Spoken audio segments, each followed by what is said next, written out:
This is a huge honor for me. For 22 years, I have had the privilege to be an editorial cartoonist in Mississippi. And I'm going to go ahead, while I'm talking to begin with, I'm going to show you the cartoon that I drew specially for this event today as I'm talking. For 22 years, I've had the honor of being able to comment on what's going on here in Mississippi. And today, when they said, well, Marshall, let's talk a little bit about 200 years. I was trying to think, what are things going to be like in 200 years? Well, as you can see, now this is my drawing process. If you're I do it a little bit slower than this normally. We do have the Gulf of Mexico 3 miles away from Jackson. The potholes are still there. However, we have now George Jetson flying cars. I don't know about you, but I'm really disappointed that we don't have George Jetson flying cars now. I mean, they promised those to us when we were kids, and we did not get that. But as you can see, it's going there a little bit. You've probably seen some of my cartoons over the last few years, and if you haven't, you probably saw some of the cartoons that I drew the last year about George and Barbara Bush. And I'll show you those in just a second. Yeah, it's starting to progress nicely. We have the Capitol Police and, of course, the Eagle. Now, we've got some really nice condos going up here. And we got the Frank Melton Memorial condos, the statue to Haley Barbour. The temperature's 123, so it is August at this point. And this is where I whip out the crayons. We got Governor Seal Award Memorial Capitol. And as it goes. And that's how I draw, right there. So very good. Now, we'll go to the blank one. Y'all have probably seen these cartoons right here. Yeah. Thank you. Out of 6,000 cartoons I have drawn in my career, I probably have drawn 5,000 horrible cartoons. And maybe 1,000 good ones, maybe 500 good ones. But these two made a difference. Now, every artist tries to make a difference with their work. I think that's every artist's hope, that something that they do touches people. Now, I'll tell you a little bit of the backstory on this. Barbara Bush passed away. I was going to draw something that night, but I didn't because I was busy being a dad. And I think that's what ended up making this a better cartoon, because the very next morning I started thinking about Barbara Bush and her life, and I thought, you know what? Here's a person who had everything, but she also suffered the biggest tragedy that any parent could face, the loss of a child. So I drew the cartoon. Within an hour, I put it on, Instagram. And within an hour after that, Jenna Hager-Bush had put it on her Instagram. And I was getting a call from the Today Show saying, Mr. Ramsey, can we put your cartoon on our platforms? Which is a nice way of saying, can we use your stuff for free? And I said, well, sure, that's fine. So the next morning, I'm watching the television, and the Today Show comes on, and Jenna's doing a very heartfelt segment about her grandmother, which was wonderful. And at the very end of it, suddenly, there comes my cartoon. And I have Savannah and Hoda saying, that Marshall Ramsey is the most sweet and sincere and loving person. And my wife's watching this going, no, he's really not. And it was just the most surreal thing. And so obviously the cartoon went viral. It ended up during the funeral. That was great. But something beautiful happened to that piece of artwork. It took on a life of its own. And I know, sometimes my stuff takes on a life of its own, and it's not a positive thing. It can go on, trust me, that's when you get flamed, right? That's when you get to hear people on social media that you just pray that their children don't marry your children. It's like, oh, please. This, however, did something very special, because I started hearing from parents who had lost children.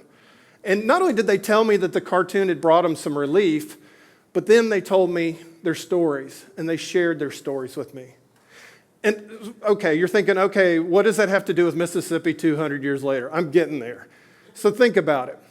One piece of art that I did made a difference. And I was blessed enough to have a second cartoon do the same very thing. And I literally have received at this point about 600 emails and letters from some of the most amazing, strong, resilient people that I've ever talked to in my life. The reason when I'm bringing this up is we're all artists. Now, you're looking at me right now going, I don't know, man, I can't draw a straight line. Well, I'll just go ahead and tell the whole TED world this. I can't draw a straight line either. That's why they make rulers. We're all artists, so we all start every morning with a blank canvas. Our attitude is the colors we use. Our work is the brushstrokes we make. We have a chance every single day to make a difference in somebody's life. I was lucky. I had 2 cartoons in 1 year that made a difference in that. And what does it have to do with 200 years in Mississippi? Well, I'll demonstrate. And this is where literally I go without a net, because I'm going to draw you a picture. All right. So you have this canvas. You have this ability to touch people. And I would start thinking about, 200 years, what are we going to be like? And you saw my drawing. None of that will come true, I hope, although I'm sure they won't fix the potholes by then. But that said, think about it. Let's just go ahead and start with this. And as my hand is shaking like a leaf, too much caffeine, let's just go ahead and start with this. Soil. Our beautiful, rich Mississippi soil. Now, obviously, we could be talking agriculture because, that's what we do here in Mississippi, and we do it well. But when I mean soil, actually, I mean something a little bit different. I mean talent. We have some of per capita, the most talented children in Mississippi that I've ever come across. I'm in schools a lot. I judge a lot of contests. There are 13-year-olds in the state that make me look like I draw with my teeth. They are incredible. So, all right. So we're going to start with this. Let's see, color, painting. I love painting. It's so much fun. So let's do this with a little bit of dirt here, and a little dirt there, a little bit of dirt there. I feel like Bob Ross. We've got a happy little tree and some happy little dirt. I got to tell you a very true story. My dad, this is Dave Ramsey, and not the one on the radio, but he's named after my dad.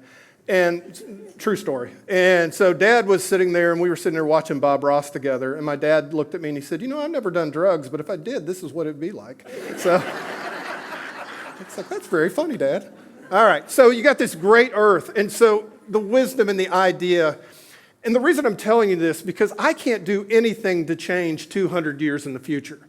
But what I can do is in the moment, change my son's life and the present generation's life.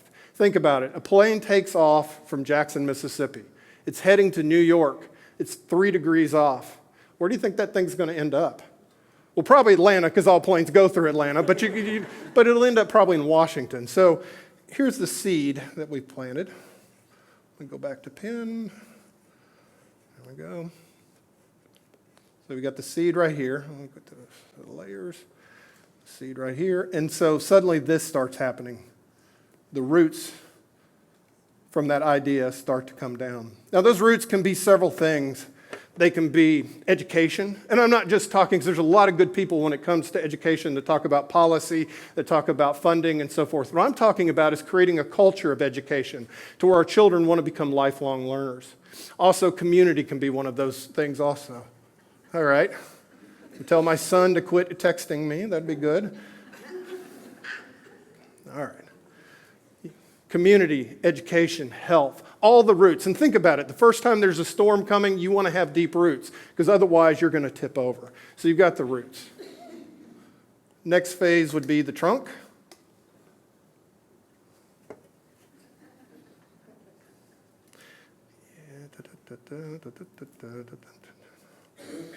Now, you're probably thinking, Marshall, that trunk needs to be incredibly strong. And you're right. It does need to be strong.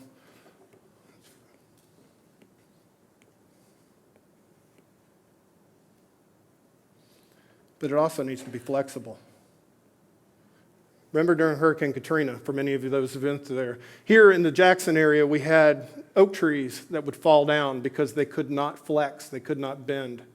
But we had pine trees that survived because they could do this and they would be okay. We've got to teach our kids to be resilient. They've got to teach our kids to handle failure. We've got to teach our kids to not make their story about how they fell down, but how they got back up. So, to have the core, you've got to be incredibly strong, but you've got to be incredibly flexible too. So, we go here. We start though. This is the part, if you have deep roots of the support, if you have a strong core of your values, you can reach for the sky. This is where your dreams come true.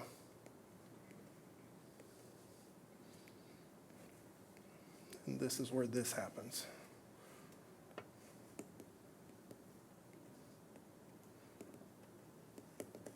the leaves. This is where I get Bob Ross, big time. I do that. This is so much fun.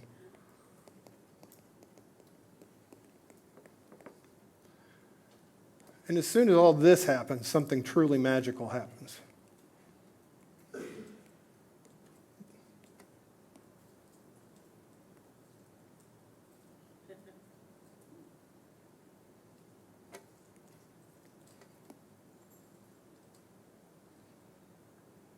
Starts to bear fruit.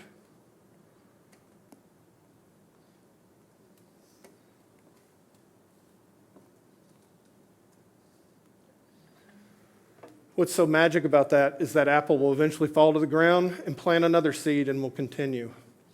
If you want to change things in 200 years, you've got to change what's happening today. I have 3 boys, to be honest with you. I do a lot of things. My most important job is being their dad. If I can help send them in a good trajectory, they're going to be able to teach their kids. Because the sobering thought here is that within 3 generations, nobody will know who you are, even your own family. They'll know a name, but they won't know who you are.